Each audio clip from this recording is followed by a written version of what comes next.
When this young servant begins working for a wealthy man and his young and beautiful wife, things take a dangerous turn. The wife's plan was simple: use him to get revenge on her cheating husband. But soon, their emotions cross the line, and she realizes that the servant was never just a pawn. He was the key to her darkest desires and possibly her only way to freedom. The story begins with an American wealthy man named Stonehill, who lives in a luxurious house in the Philippines with his young and beautiful wife Adeline. Stonehill is a rich man who values safety and comfort, so he hires police officers for his personal security. One day, as one of the officers, Lieutenant Augusto, drives to Stonehill's house with two of his colleagues, we see that he is bringing along a man named Jake. Augusto is taking Jake to meet Stonehill because Stonehill needs a new servant in his house, and since Augusto is Stonehill's trusted ally, he had willingly agreed to his recommendation of Jake. When they arrive, Stonehill is pleased with Augusto's efforts, and he rewards him with some cash as he hires Jake immediately. And as they talk, Adeline joins them. She is young and very beautiful, and her presence catches Jake's attention immediately. Later that night, Stonehill is in an especially good mood as some of his friends join him for 4th of July celebrations. He set off fireworks at the party as he laughed and fired several times into the night. Everyone present seems to be having a pleasant time. Later on, Stonehill and Adeline go back inside and engage in a cheerful moment as they play around the house. However, he soon gets frustrated and smashes a glass on the floor, and this scares Adeline. And that is when we learn that Stonehill has a short temper. In the meantime, Adeline tries to apologize as Stonehill makes her pleasure him. Just then, Jake, who happens to be nearby, hears the sound of the breaking glass and rushes in to investigate. However, this only infuriates Stonehill the more as the two decide to take their private matters to the bedroom. Moments later, the housemaid, Sophia, meets Jake in the kitchen and tells him that what he just witnessed is a common occurrence in the house, and that Stonehill and Adeline often have such disagreements, and that Jake should not pay attention to it. She instead advises him to only focus on his work and turn blind eyes to other things. Meanwhile, Stonehill could barely fulfill his obligations to his wife before collapsing in tiredness, leaving Adeline frustrated.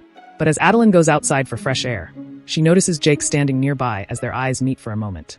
They both seem to understand something unspoken between them, but neither of them says a word. The next morning, as Jake cleans the pool, Adeline reads a book nearby as Stonehill takes a business call. After some time, the housemaid Sophia brought a glass of juice for Stonehill, and he thanked her politely as he held her gaze for a moment longer. But when Sophia stepped inside to continue her chores, Stonehill followed her inside as he handed Sophia some money as a tip for her good service. Sophia got the quiet message as she followed him to the bath. In the meantime, Adeline continued relaxing in the sun, completely unaware of what was happening elsewhere in the house. Days later, Stonehill left the house for work and Adeline, now alone, decided to relax more. But her eyes soon drift to Jake once more as he swims in the pool. He looked cheerful and carefree, enjoying the water. That night, Adeline decided to go over to him so they could talk. But when Jake noticed Adeline, he immediately became nervous. But Adeline only smiled kindly and invited him to sit beside her. He hesitated at first because he wasn't fully dressed and felt embarrassed. Adeline noticed his hesitation and told him gently not to worry and to relax. With her tone friendly and comforting, Jake slowly calmed down as they began to talk casually.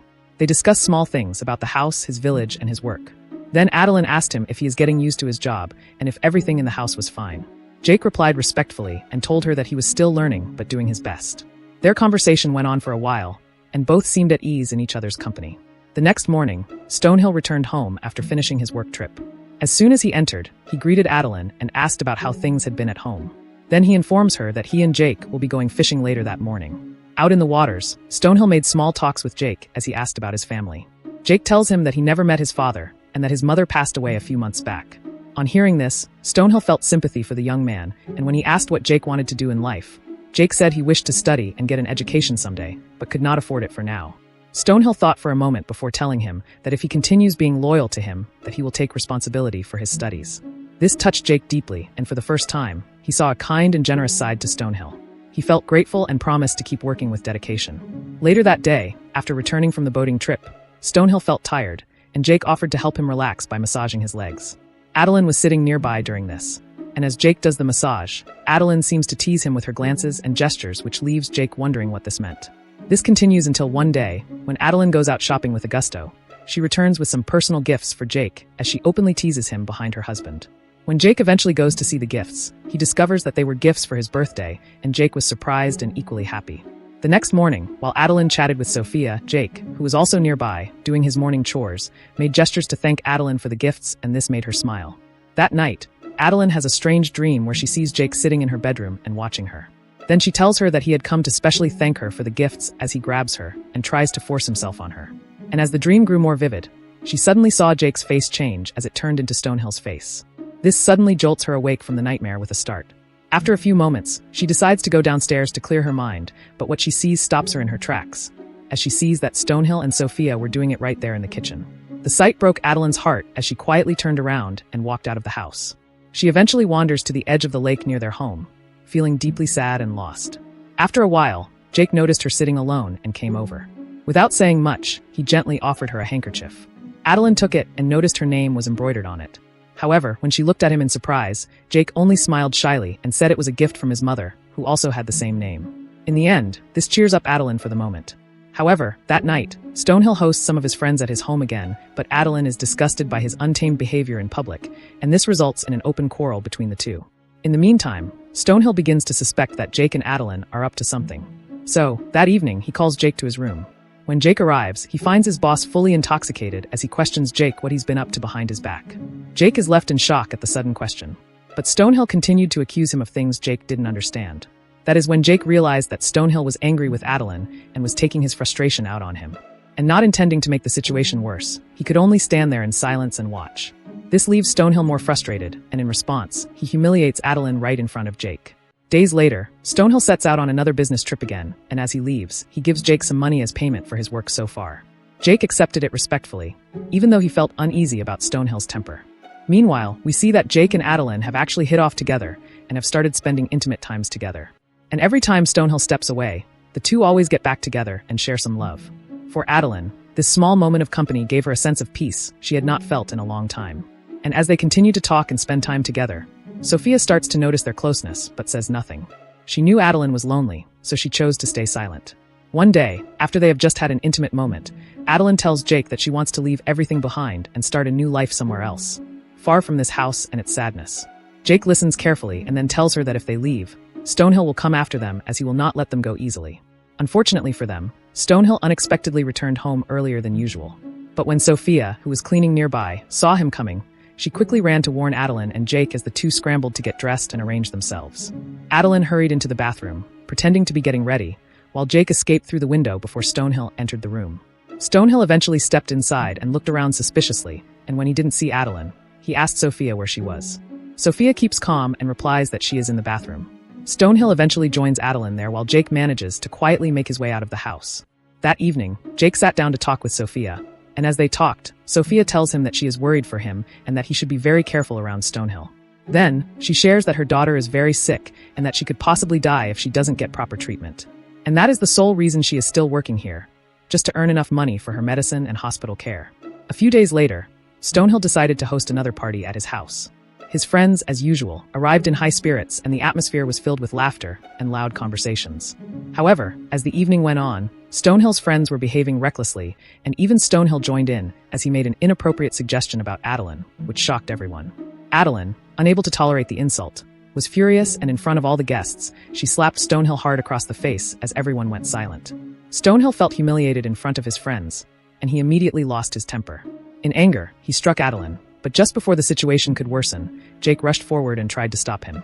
This leaves Stonehill in full rage as he immediately orders Augusto to take Jake away and kill him. So they immediately take Jake out of the estate, but as Augusto prepares to finish him off, Jake starts to beg for his life. Knowing fully well that he's been responsible for Jake for a long time now, Augusto eventually decides against killing him. Instead, he warned him to leave the city immediately and never come back. Jake eventually leaves heartbroken, and in the following days, Stonehill's trust in everyone disappeared. He no longer believed anyone was loyal, and even Sophia, who had served the family for years, was dismissed from her job. But before leaving, Sophia secretly delivers a parcel from Adeline to Jake, and inside it, she had placed some money and a spare key to the house. And Jake immediately understood what he needed to do. That night, Jake found himself near Stonehill's mansion again, torn between fear and anger. The memories of what had happened still haunts him as he picks up a knife from the kitchen and heads to the bedroom. At that same moment, Stonehill is in his room spending time with Adeline when Jake quietly enters the room. But Stonehill spotted him first, and he immediately attacked him as a struggle broke out. But before Stonehill can harm Jake again, Adeline grabs the knife and, in a moment of rage, stabs Stonehill several times until he dies. After realizing what had happened, Adeline and Jake were left shaken. So they quickly wrapped Stonehill's body in a sheet, gathered all the money from the house, and left quietly in the middle of the night as they took Stonehill's boat, and after riding into the sea, they threw the body into the water. By morning, they had reached a quiet riverbank, and it seems that there is a new hope for a fresh start for them. Until they see Lieutenant Augusto standing there, waiting for them. Immediately Adeline sees Augusto. She walks away from Jake and goes straight to him, leaving Jake in total confusion. That is when Augusto revealed the shocking truth that everything had been a plan between Adeline and Augusto. They had worked together from the beginning to have Stonehill killed, so they could take possession of his entire property and wealth. Jake is devastated when he realizes that Augusto had spared him alive earlier as part of his plan to use him when needed. Adeline and Augusto had deceived everyone.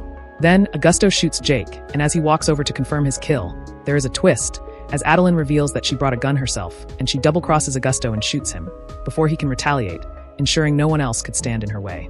In the end, she walks over to Jake, who is barely alive as she tells him that although she loves him, she cannot allow any man into her life ever.